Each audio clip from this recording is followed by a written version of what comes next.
Zach hit us up and said Arizona will run the table and win the Big 12. Noah Fafita wins the Heisman at plus 3,000 odds. Those are, whew, well, that's a bold prediction. There's a couple of bold predictions. Let's deal with the Big 12 first.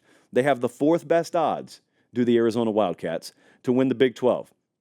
And it's a group of Utah, Kansas State, Kansas, Arizona, and then you got Texas Tech and Iowa State.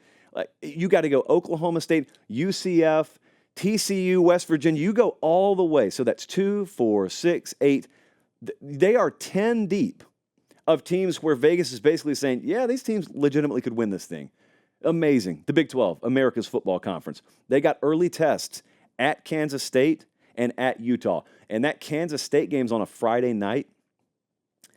And that was going to be wild. When we were up at Kansas State about a month and a half ago, they had just announced that thing was going to be a Friday night game, and they were already talking about it.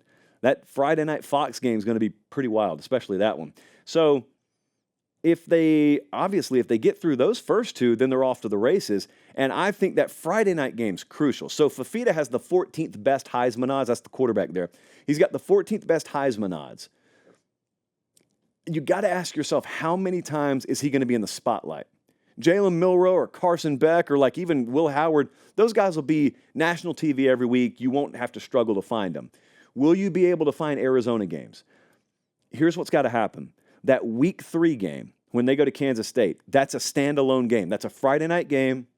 So it may be the biggest audience that watches him all year. He's got to go off in that game. They got to go to Kansas State. They got to pull the upset. And he's got to have like 350 and 4 touchdowns and another 2 on the ground. Like he's got to have some crazy game to get people talking early to where he ends up being appointment television throughout the rest of the year. And if that happens, we'll see. This is a 9.5 though.